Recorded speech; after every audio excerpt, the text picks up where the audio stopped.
Hello, welcome to another episode of Cassette with your host, Ethan and Annmarie. Woo! That's I'm good. Ethan, I'm Annmarie. and Cassette where you can eject whenever you want, but please do not forget to rewind. And we got a couple movies here we saw recently, and we're here to talk about them. Double feature. Double It's feature. getting towards the end of the year. We gotta keep watching movies. Get toward the end. Yeah, I'm excited. get all the ones that we have not watched yet that've been on our list for a while. And honestly, you would not. I mean, probably by the title you'll know by now. But honestly, the weirdest double feature, we're kind Very of doing weird. here. The Boy and the Heron and Bottoms. Let's go. The They have bo- nothing in common. The Bottoms and the Heron. The iconic Miyazaki masterpiece. I'm so excited to see what you design for the title card for The this. thumbnail. Yeah, it's gonna be so exciting. Oh my gosh, the imagination's gonna be running wild. It's gonna be seriously. Kind of like in our boy Miyazaki's movie. Yes. But yeah, Okay. so obviously we're gonna start off with that one. So we saw The Boy and the Heron, Mhm. which is supposed to be Miyazaki, Studio Ghibli's, mainly Miyazaki's final film. He said. I think he kind of went back on that. I've been hearing mixed things, Yeah. whether or not it was gonna be his last movie. But for all of you who don't know, like the whole stick with Studio Ghibli is basically all their stuff is hand drawn. Mhm. It takes forever for them to make a project, but it's so well worth it in the end. Mhm. You love them for My Neighbor Totoro, Kiki's Delivery Service, Howl's Moving Castle, Spirited Away. I mean, the list goes on. And yeah, we have this supposed alleged final movie from Miyazaki, The Boy and the Heron, also in Japan known as How Do You Live? And we went to go see it in the sub. Yeah. In the sub, we did not watch the dub, but the sub I heard is the better version. But we ended up seeing it, Yeah. and yeah, Annmarie, care to give your thoughts? Well, it was my first Studio Ghibli film That's right. ever, and so I feel like a newcomer into this. I was very excited to go see it. I know we were thinking about going to see the dub because of all the voice acting in it, Florence Pugh, Christian Bale, everyone like that. But we saw the sub version of it, and honestly, the more I think about this movie, the more I really enjoyed it. And Yeah. going in, I knew it was gonna be different. I knew it was anime. I knew it was gonna be very not straightforward, and I really enjoyed it because it was so beautiful. It's like you described it best. You're like, it's just like a movie that's slow and just pretty to look at and just doesn't make you think too much. Or how did you describe it? I What's described the it- word you used? I think it was something where because I described it a few different ways, but yeah. basically it's like your imagination run wild. Yes. Like yeah. it's whatever you think of. Like if you think of or wonder what my imagination would look like if it could just run wild with a story. This I think of a Studio Ghibli movie. Yeah. Like just the creativity, It's different- beautiful. it is so beautiful. So pretty. For all you who don't know the plot, without any spoilers, is simply just this boy named Mahito. Yeah, I'm gonna mispronounce it. Yeah, it's a boy who basically is trying to get over the loss of his mother, and he stumbles across a heron that is much more than it seems, yeah. and it leads to a very, very interesting and it unravels. I don't want to give away too much, but it's once he meets the heron, the story kind of unravels as to what happens from there. But overall, yeah, you loved the movie especially for your first Ghibli movie. Yeah, I think it was a really well entry film for me to go into. It was just something that was so relaxing and just was a movie at the end of it, and I just really enjoyed it. I love the story. We've talked about it millions of times. Found family, coming of age stories are my favorite, and I mostly love all those movies.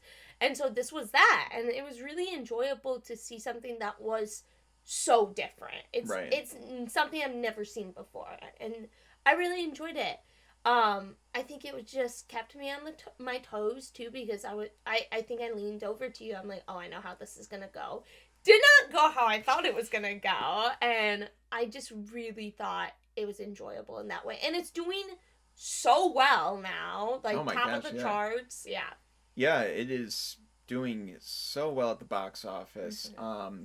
I'm not sure if we can pull those numbers up, but I will. all right, she's on it. She's on it, folks. But yeah, it was definitely a, I don't know, with Miyazaki, a lot. It's such an interesting point that this, you say that this is a really good entry film for those Mm-hmm. Ghibli movies, because a lot of people that have been seeing Ghibli movies, I've been hearing, have been saying that they really think this one makes you think a lot more than the other ones do. Interesting. Like movies like Ponyo, you don't really need to think too much on it, or Kiki's Delivery Service, just movies that do provide that same kind of emotion, but there's not really as many layers to it.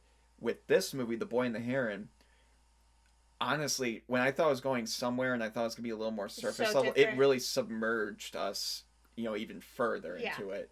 And I was like, just when I thought I was able to grab onto one nuance and think, oh, this symbol means that, or this means that, all of a sudden the world kept changing. I felt Mm-hmm. this movie, and I think this is what I was saying, like that you wanted to bring up. Yeah.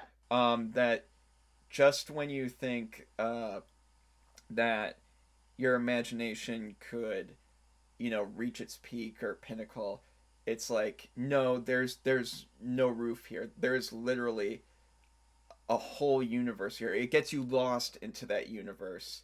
Like there's so much more there, and Miyazaki doesn't show you like everything in it. It's just like, I don't know, it really made you feel like you could get lost in your own imagination. Yeah, it felt like very much the people who created it wanted it to have that feeling of, we're gonna go wild. Like, Yeah. we're gonna go big and wild. And it was so enjoyable that way, too, because I did not expect what was gonna happen to it. And I know we're not getting into spoilers just yet, but it was just so exciting to, like, find a movie that, like, it didn't, like, I did not see what was coming for it, too. I did pull up box office, so it's 100 and, oh my god, numbers are hard for me to read. Numbers are hard for you to read. Why can't I read it? You were able to read a whole movie in subtitles, but numbers in front of you are okay. I'm dyslexic. Box office dyslexic. Yes. It happens. Yeah, Okay. definitely. It's basically what every studio goes through. I just gave Ethan my phone. So domestically in the U.S., 19.3 million. Mm-hmm. International, 86.7 million. Together, worldwide, 106.1 million. There we go. And I don't know what the budget was for this movie. Do we? It's gotta be low. Yeah, I mean, right? Not like low, like bad, but yeah, I think it's like low in the sense of I'll look there's, at it. I don't know. In Japan, I don't think it's as pricey to make movies. I could be wrong, but it seems like, with movies Godzilla minus one, Mm-hmm. and what other, I don't know, with animated movies, especially anime movies, feels like that they do put a lot of effort into it, don't get me wrong, but it just feels like they know what they're doing with their money, and they do use the bare minimum of what they need. If I'm kind of reading this, I'm trying to see if this is right, but it says It's 95 million. Leads me to boxing. Interesting. That's I'm not sure. high, I'm not right? sure if that's the. We literally just pulled that off Google, so I'm not sure Yeah. if that's accurate or not. 95 million just seems a little high. I mean, it is all hand drawn. Yeah, so you that gotta is consider true. the amount of time That is true. and all that. But either way, regardless of budget, this movie, So pretty. beautiful. It's definitely one that was very refreshing. Mm-hmm. There's this concept I was reading about from Miyazaki in an interview that he likes to use in his movies, and he wished that there was a lot more of it in modern day movies, is the concept and philosophy of ma, which I believe in Japanese means like something along the lines of like negative space or downtime. Mm-hmm. And the philosophy basically goes as, you kind of find out more about their characters about what they do through what they do in their downtime. And I find that so fascinating, and you don't really think that would work because a lot of movies are like, oh, constant stimulation, da da da da da da, and that's fine, if you do it right, but that does seem like it would wear on the viewer quite a bit. It's like it's very relaxing and refreshing to have a movie where you can get all of that, the equivalent of that quick development, and keep yourself interested and engaged, but it's during a character's downtime when they're like, say, being introduced to someone, or just casually walking through a hallway, or walking to a pond and just staring at it. Yeah. Like, we're talking about an anime movie that could do so much, and it does, but even through the small moments where the kid walks up to a pond, right, and he's just staring at the pond, or like in the distance, there's so much character growth just in that moment. Stuff like that. Yeah. It's really interesting, too. I felt like, I think this is a great way to describe it. I felt like I was coloring. Like, that feeling you have coloring, just like it's so peaceful and it's just relaxing and you don't know why. That's what I felt like during this movie. And it's just really interesting. Is it one of the highest Studio Ghibli films? Like, grossing wise? Yeah, I've heard that or something, or am I just thinking I believe so. Okay. Are you just talking about domestically or worldwide? I think just domestically. I think it's one of the highest. I think U.S., especially with the large following that anime has gotten in the recent years, I would say so. I do have a question, because maybe you can teach me on this a little bit, because it is my first Studio Ghibli movie.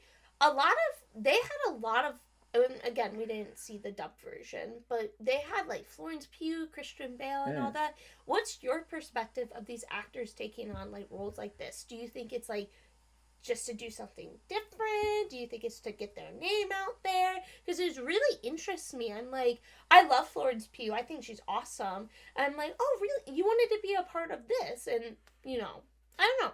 Yeah. And, thankfully we have a lot more advocates out there like Guillermo del Toro promoting animation, but I think a lot of it has to do with sometimes there's a taboo with doing animation. Like, you go do one of the greatest Oscar nominated movies of all time, and suddenly if you do animation, it's like you're taking a step down in your career. It's like, no, it's not. Animation is cinema. Yeah. So I don't like that whole mentality that's kind of going around the industry sometimes, especially with the JPEG version or viewing of like Pixar and how that was handled, which is a microcosm for how that whole industry is sometimes viewed, and it's sad. But with the reason why I think actors they are really touched by these movies, and one, they know that with Ghibli they're going to be part of a quality project and something greater than what they're typically used to doing. Ghibli movies have a history of having these very large stars being a part of the dubs. Like for, what was it, My Neighbor Totoro, you had the Fanning sisters when they were young, as the two main leads, and that guy from Wings, I can't remember his name, it escapes me right now. Do you think this could get nominated for Oscar? Do you think it's like best animated, maybe best picture? I honestly think it'd be interesting if it got in for best picture. I think it should be. Yeah. I mean, me personally, I think it should be. That would be crazy. It's not like new for a Ghibli movie, I think, to be nominated for an Oscar, because I believe it has been, and in fact maybe won. In fact, was it Spirited Away? By the way, sorry, we're drinking water. Okay, no, just a little context here. Annmarie and I went to Dave's Hot Chicken right before this. We're doing this story. Yeah, we're because I need a little off topic. Yeah, because I'm dying here a little bit, guys. I'll be honest. Ethan decided to go with the Reaper, the hottest chicken sandwich. They have their tiers of like hot sandwiches, right? And apparently with this one, you have to sign a waiver.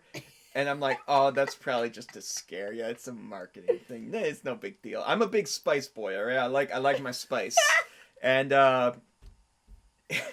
and so I go to take one bite of this sandwich, and I'm like, oh, this isn't bad. Like, I could sense a little spice in there, but like, it's not bad. Gave it like maybe 5 seconds and maybe another bite, and I'm like, okay, maybe I need a sip of water. Take a sip of my water.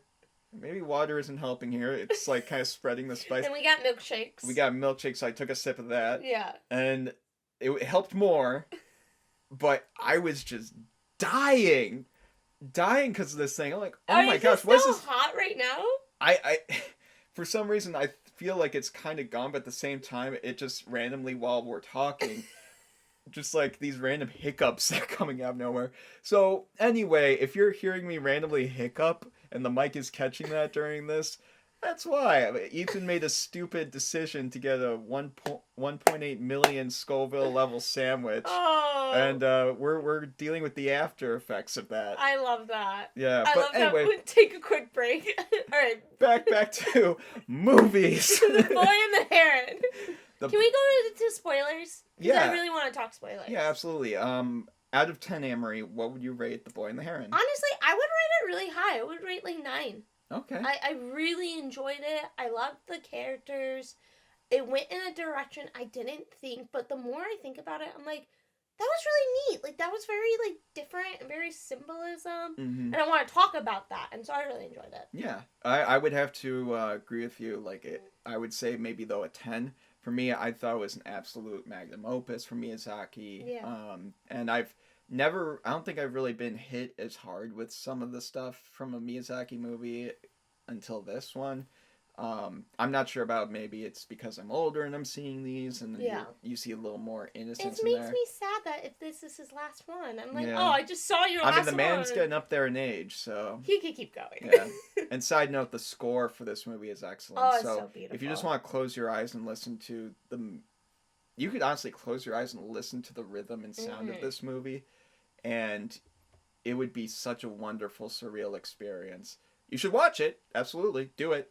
Yeah. But if you can for some reason, just listening to it is very relaxing and therapeutic. Yeah. But yeah, with those reviews done and done with, let's move on to spoiler territory with The Boy and the Heron. I want to talk about it because it very much symbolizes so much. The heron symbolizes to me like this. I don't know how to put it. Like, it's so hard to describe it because the heron ends up being a human disguised as a heron and everything, and he comes to the boy when he's like with his new mother and all that, and then they go into the building that the grandfather kind of went crazy in and everything. So he's such a symbol to me of like, hey, your world is changing and everything. And so I just felt like that was really interesting to me and captivate me, and there's so much into it. And I think the biggest part that got me and you was he meets a girl there that is his mom. Yeah. And that connection. But then he starts to call his stepmom like actual mom. And so I just felt like it was really sweet. Yeah. And honestly, the intensity, like, it was very raw. Yeah. It really felt raw. And it during that moment when the mother or his stepmother is like yelling at him saying, "I hate you." Yeah. It just, I don't know, that really hit. Like, it just, because last time you see her, she's just kind of like passively like, "Oh, okay, like, we don't need to do this. I just hope you're all right. Like, I get, you're going through a lot, but it's okay." And the fact that in that moment, through this dream world sequence, like, in the bed and all, like, she just straight up says, "I hate you," with the storm brewing around them of paper and drapes and all that. I don't know, and seeing the character's reaction, Mahito's reaction, wow. Like, these, we don't really take into account, like, how well these reactions are drawn, especially when they're hand drawn like that. It felt like a real, like, person, honestly. Yeah. And that moment of, like, him still, like, accepting and loving her was just, like he just yells at mom and all that. And I agree. Like, something about it's really touching, and it, like, hit a nerve with me, too. Yeah. And so I really loved that. And then, like, him letting his biological mother go being like, this is my mom. Yeah, not only that, but I'm just kind of thinking about this now. The fact that his actual mother led him to his step, like, Yeah. that's so touching. Oh, I didn't even think about that. Yeah, I'm kind of, wow, damn, I Oh! kind of want to, and it's not because of the sandwich. I might tear up. Dang. It was, yeah, it's so beautiful. Yeah, God, what a great movie. Yeah. What a film. It got parrots, too. Oh, yeah, Super... by the way, if you, for some reason, if you have some sort of niche fear of, like, parrot shit, like, just parrots crapping on you, like, I mean, Ooh, this movie gross. might not be the one for you. Like, there's a lot of bird crap in this movie. Who plays the parrot king in the dub? Yeah, is it Christian Christian I don't Bale? know. Ooh, let's... No, I think Christian Bale plays the... Or is it Mark Hamill? I can't remember. I don't know. Well, I'll have to pull it up on the IMDb. Whoever plays him, I feel like it'd be such a funny role to play. You know who Robert Pattinson played? Who? The Heron. No way! Yeah, I'm pretty sure. Alright, we're watching the dub version of this. There'll be episode 2 out for this. No way, he did. Yeah, I was baffled by that too. Wow. I'm like, because we both thought Mark Hamill. We're like, oh, Mark Hamill plays this role. Yeah, I'm like, there is no way. I thought he would have played the father.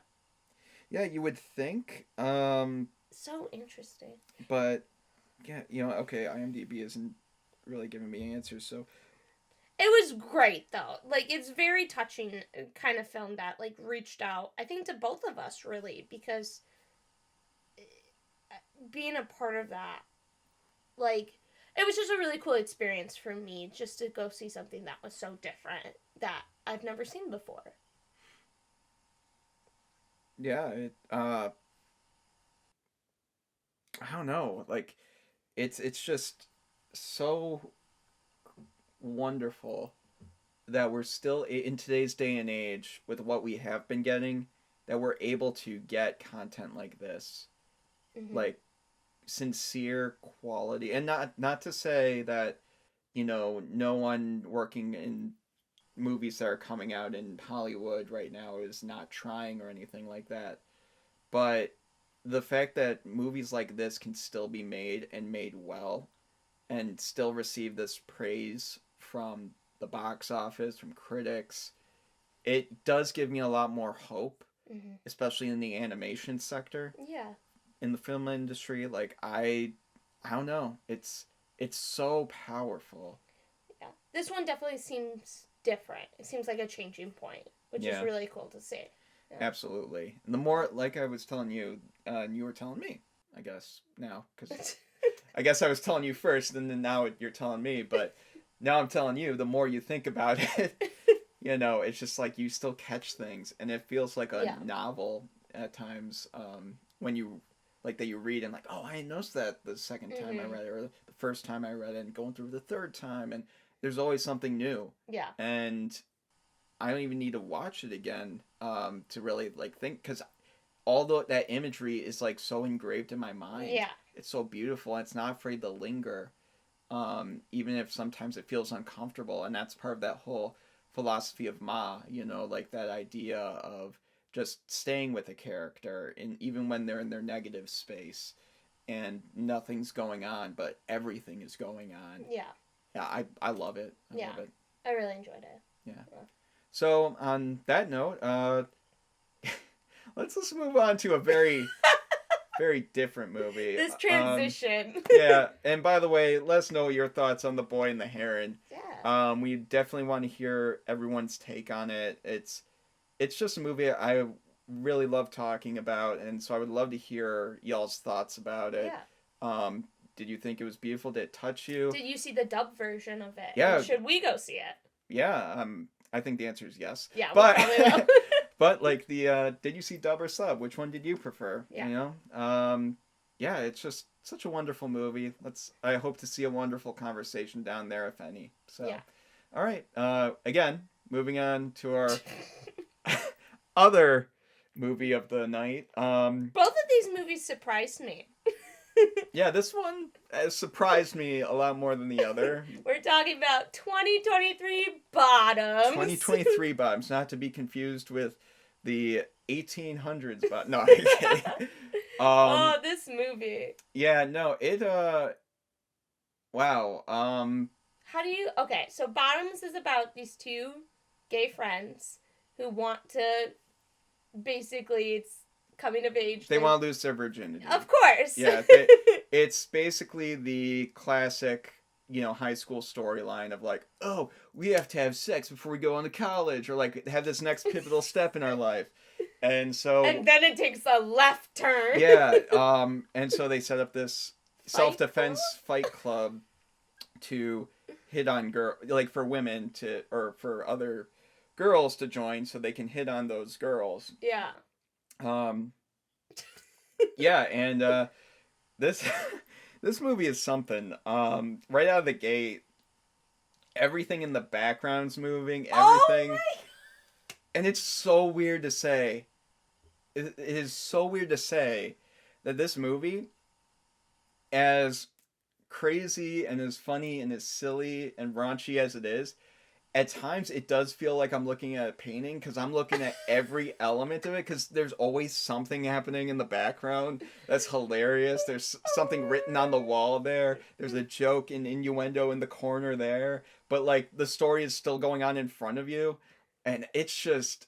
I had a real fun blast with this movie. I definitely did not expect where it goes, and we won't do spoilers yet, but I did not expect for it to go certain ways, and the main characters are so, like, enjoyable and funny to me, and something that I can relate to, being a part of that community, and it's just so... It cracked me up. Like, I totally, like, agree with you. The background, which I want to get into, but the background characters are so funny. We're both pointing them out, like, what is happening? Like, it's in... It very much is, like... I love Booksmart. I think it's one of the best movies, and it gives Booksmart vibes, and that's what I wanted from it. Yeah. For example, I wouldn't say this is a spoiler, though. I trust you. Like, there's within the first, I want to say, 5 or 10 minutes of the movie, they're in a classroom, and there's just a dude in football pads in a cage in the background. We were so confused. And we're like, what? Like, what? I'm sorry, what? Why? What is going...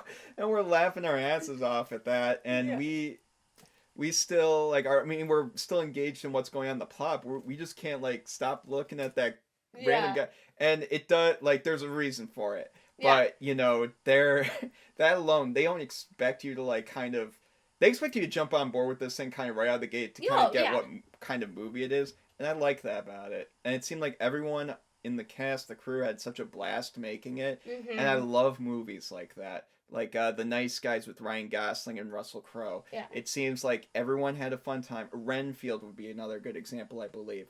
Everyone seemed to have fun on set, and, they didn't really care about whether or not, like, critics were going to think this or that about the movie. It just seemed like they set out to make a good movie, and they had a blast doing it. Yeah, and the two main actresses, that Rachel and I'm sorry if I mispronounced their names. They executive produced it, right? And I believe they wrote it. Yeah, which is so funny. Did they direct it too? No, I know it was a different director. Okay. I know that. Yeah.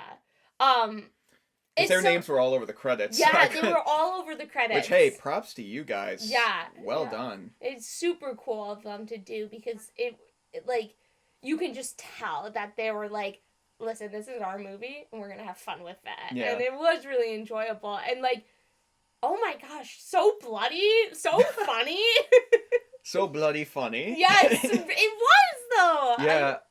I truly had so much fun with it. And, like, the teacher. Oh, Marshawn Lynch's character. Marshawn Lynch, Mr. Beast Mode himself, plays a high school teacher who...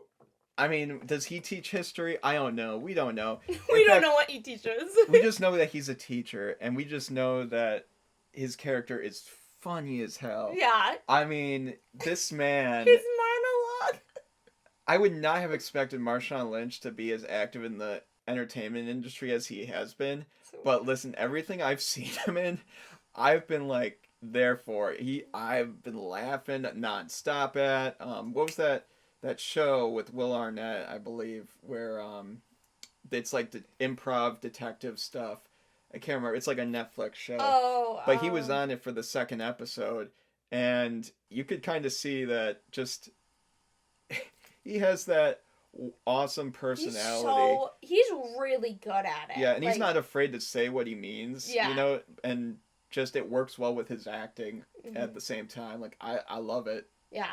He's really good at comedy. Yeah. And I think it works. Like, his timing's really well. And everyone knows comedy comes down to timing. And so to have someone like that was just so enjoyable to watch, too.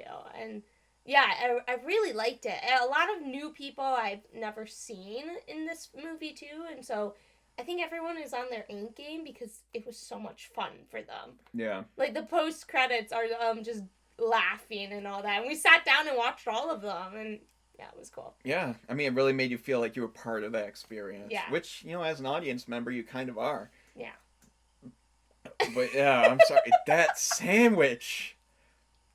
Oh my gosh, what have I done? Maybe in the title card, you put a Dave's Hot Chicken sandwich. This episode's been brought... No, it's not. No. But, yeah. I wish. This belch has been brought to you by... No, but Bottoms overall... Out of 10, what would you give it? I would say, like, pretty high. I think it is as funny as Booksmart and The Edge of 17 and those movies that I really enjoy. So, like, maybe an 8 or 9. I think it was really enjoyable. I think the comedy really works for it. It is a little different and raunchy, but, like, it's something that I enjoyed. And so, yeah. I would probably give it a 8 out of 10. Like, I had a blast with it. It's by no means perfect, but I mean, honestly, it didn't seem like a movie that set out to be perfect. It just was like people that were talented and wonderful and just wanted to make a movie together, and they did, and they had such a funny, hilarious, you know, charismatic, charming, delightful, fun time together. Yeah. And it just really was infectious with you and I sitting down and watching this. We were laughing. Cracking up. Oh, man. And it just, again, it makes you feel like you were on set. The ending, can we do spoilers? That's what we're getting to. But yes! Yeah, I would give it an 8 out of 10. Love it. And I honestly would be down if these guys set out to make another movie along these lines. A second one would be cool. Yeah. It would be very cool. Yeah, so. I love how... Are we in spoilers? We are now diving into spoiler territory. I love how they killed 3 men. They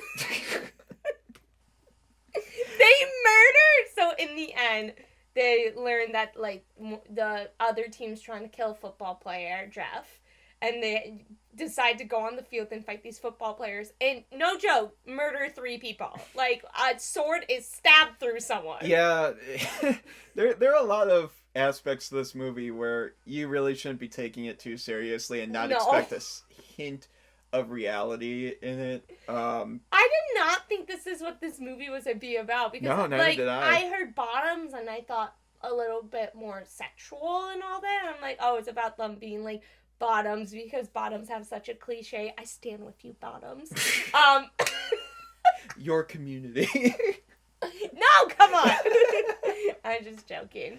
But, like, and then it takes a left lane turn, and they're like, we're gonna beat each other up. And, like, there's so much blood in this movie. Yeah. It's so funny to me, though. Yeah, remember, Annmarie is an advocate for funny violence.